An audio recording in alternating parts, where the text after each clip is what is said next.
예수님이 십자가에 돌아가시면서 하늘과 땅의 어떤 징조들이 이렇게 보였다라고 하는 거죠. 사실 하나님의 아들이 돌아가신다라고 하는 것 여러분 한번 마음속에 상상해 보시면은 이것은 정말 굉장한 사건이라고 그렇게 말씀드릴 수가 있습니다. 하나님이 이 땅에 오셔서 인간의 몸으로 우리와 같이 몸소 자신의 모든 사역을 하나님의 뜻대로 감당하시고 난 다음에 그리고 그 십자가의 길에서 갖은 모욕과 그리고 고통을 겪으면서 그러면서 십자가 위에 매달린 거죠. 왜 매달린 겁니까? 바로 우리의 죄를 용서하시기 위해서. 왜 우리의 죄를 용서하시기 위해서냐? 그것은 바로 주님이 이 땅에 백성들을 구원할 수 있는 방법이 그 방법밖에는 없었다는 거죠. 아니 그 방법은 아담과 하와가 범죄함으로 인해서 하나님이 갖고 계셨던 또 하나의 카드였던 것이죠. 우리가 삼위일체적으로 보면 하나님 자신이 죽는 것이 곧 자신의 피조물을 다시 살리는 길이라고 그렇게 하나님은 자신의 비밀 무기를 갖고 있었던 겁니다. 내가 죽는 것이 곧 사는 것이다. 우리가 요한복음 같은 데 보면 예수님이 가끔 이렇게 제자들에게 엉뚱한 이야기를 전해주고 있다는 것을 우리가 읽어보고 깨닫게 됩니다. 하나님이 갖고 계셨던 그 사랑의 마음이라고 하는 것은 당신이 지은 당신의 형상으로 만든 인간이 하나님을 등지고 떠나는 그 비참함 속에서도 하나님은 바로 이 구원의 카드를 갖고 사실은 모든 것들을 계획해 나가고 계셨다라고 하는 점을 우리가 알아야 됩니다. 다시 바꿔서 얘기하면 우리 한 사람에 대해서도 마찬가지일 겁니다.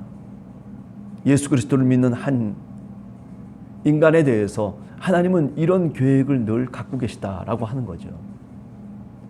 그가 어느 곁길로 간다 손치더라도 죄악의 길로 간다 손치더라도 멸망의 길을 향해서 간다 손치더라도 우리가 요한복음 3장 16절에서 말씀하고 있는 것처럼 하나님이 세상을 이처럼 사랑하사 바로 이처럼 사랑했다라고 하는 말 속에 바로 오늘 이 순환의 길 속에서 십자가에 매달려 죽으시는 예수 그리스도의 절규가 그 이처럼 사랑하셨다라고 하는 말 속에 다 들어가 있고 그리고 배어 있다라고 분명히 말씀드릴 수 있는 겁니다. 오늘 본문을 보면 제6시부터 온 땅에 어둠이 임하여 제9시까지 계속되었다. 제6시는 12시를 해당합니다. 제9시는 3시에 해당되는 시간이죠.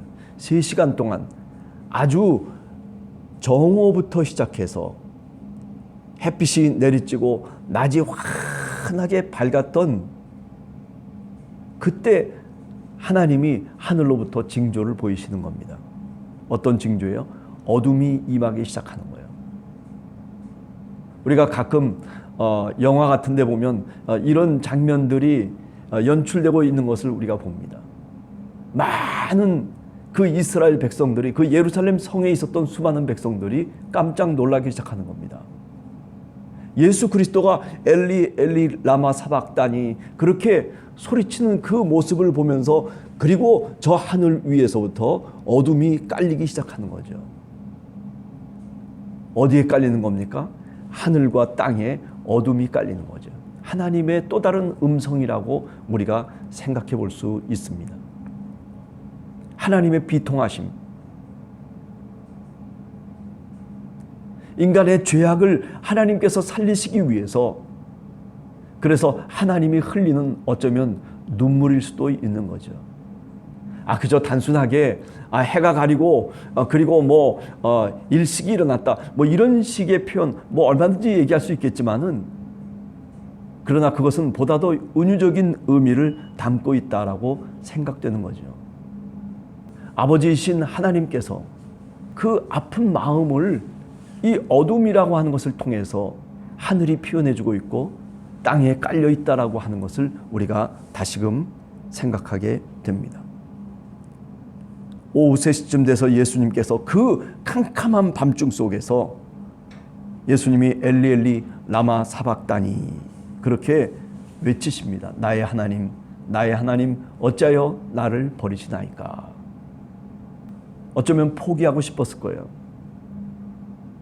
겟세마네 동산에서 예수 그리스도가 기도했던 제목이 뭡니까? 제자들과 함께 같이 기도를 나누기 원했던 아버지 하나님께 나아가서 아버지 하나님께 기도했던 제목이 뭡니까? 그죠?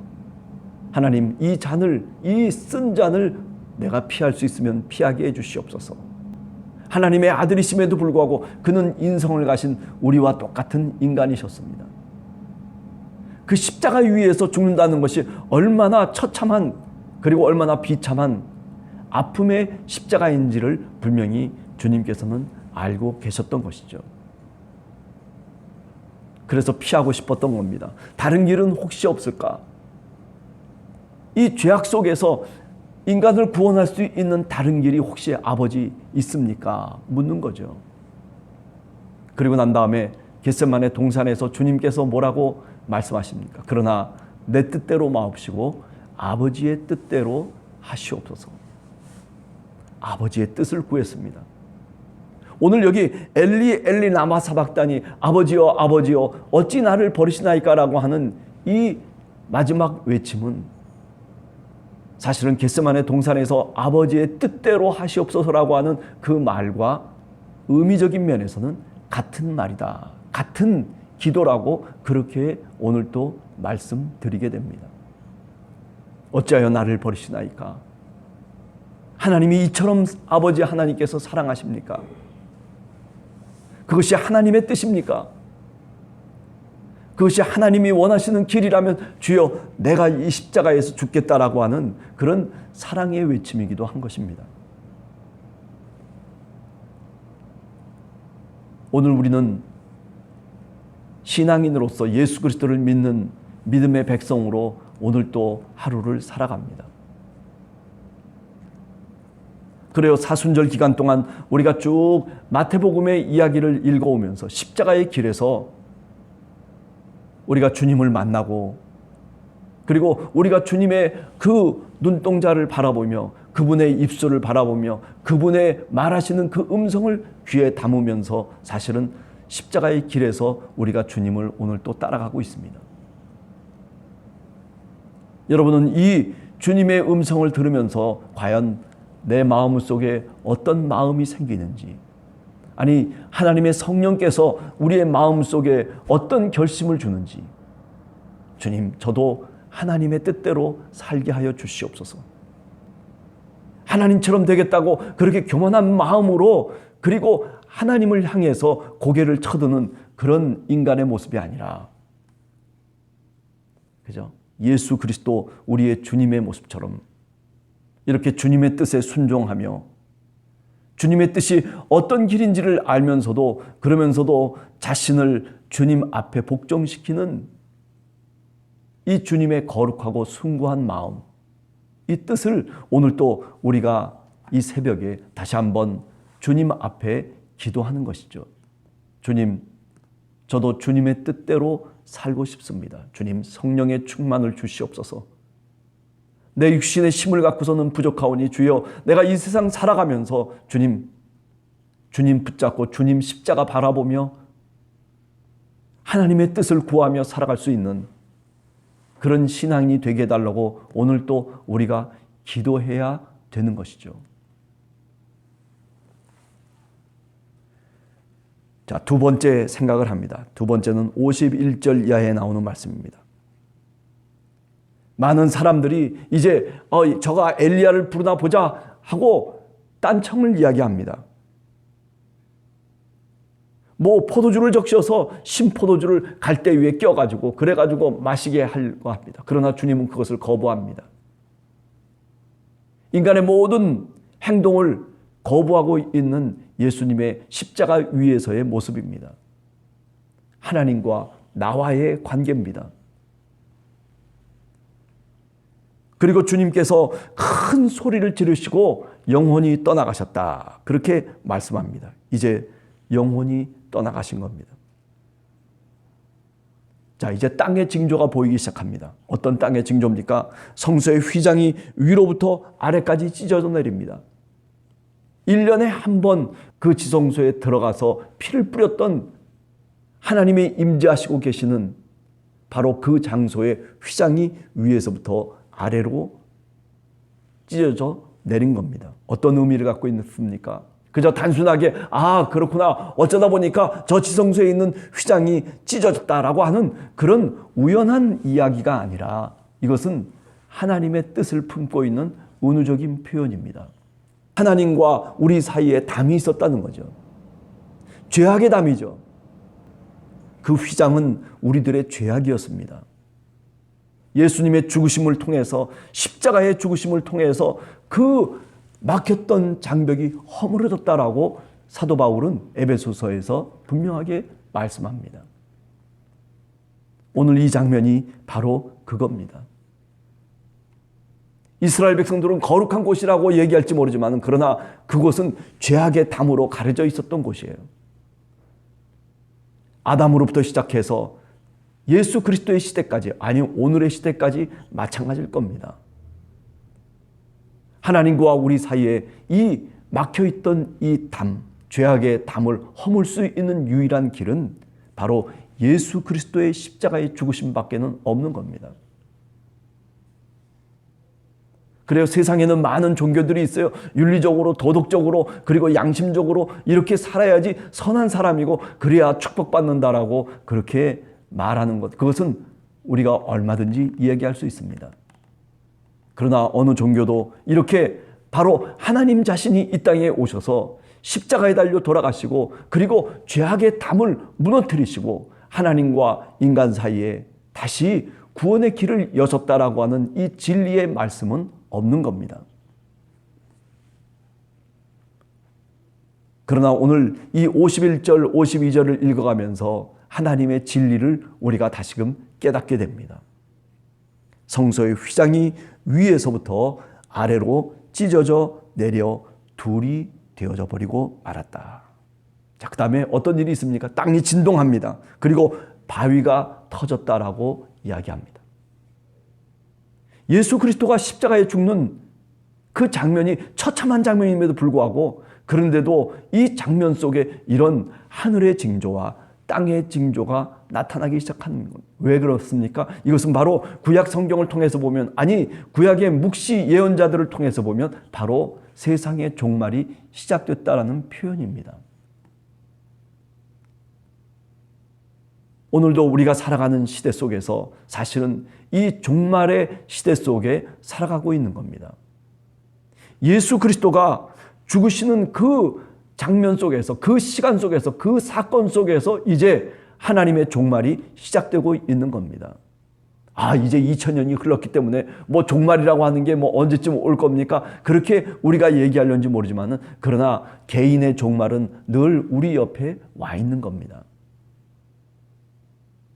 인간이라고 하는 바로 나약한 존재는 늘 죽음과 함께 살아가고 있습니다. 종말과 함께 우리는 사실은 우리 인생의 길을 걷고 있습니다. 우리가 살아있지만은 그러나 살아있는 것이 아니라 오히려 그 삶 속의 죽음이 같이 함께 동행하고 있는 것이 바로 우리 인간의 존재이고 그리고 우리의 바로 본 모습이라고 얘기할 수 있는 것이죠. 땅이 진동하며 바위가 터지고 그리고 무덤이 열리며 자던 성도의 몸이 많이 일어났다. 네. 그리고 어떻게 됐습니까? 53절에 보면 예수의 부활 이후에, 이제 3일 이후에, 부활 이후에 그들이 무덤에서 나와서 거룩한 성에 들어가 많은 사람들에게 보였다. 이보다 더 큰 징조와 이보다 더 큰 일이 과연 어디 있을까?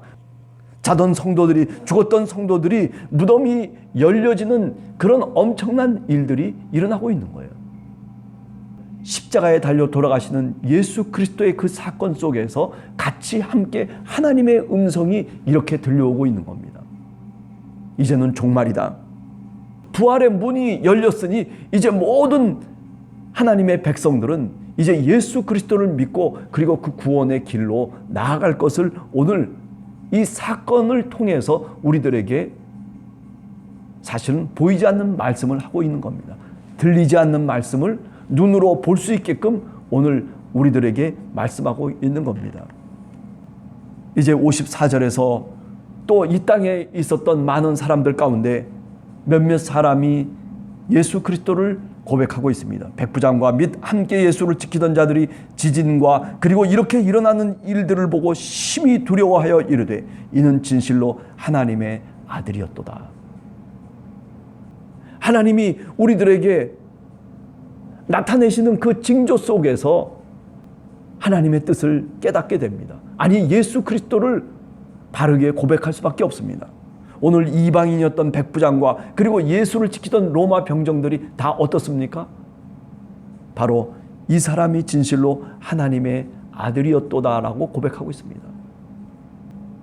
유대인이 고백한 것이 아니라 이스라엘 백성들 가운데서 이런 하나님의 아들이라고 하는 이 고백을 십자가 밑에서 고백한 것이 아니라 그 어떤 누구도 고백하지 못하고 제자들도 고백하지 못했음에도 불구하고 이방인이 고백하고 있다는 거죠. 전혀 다른 사람이 예수 그리스도의 십자가를 보면서 하나님의 아들이라고 고백하고 있는 이 장면은 참으로 놀라운 하나님의 계시입니다. 그렇습니다. 이 장면을 통해서 우리는 뭘 알 수 있냐면 이제 이 복음이 예수 그리스도의 복음이 유대인들만의 복음이 아니라 유대인들을 넘어서서 이제 세계 만방 열방으로 이방 백성들에게 저 로마로 주님의 복음이 나아갈 것을 우리들에게 지시하고 있는 겁니다.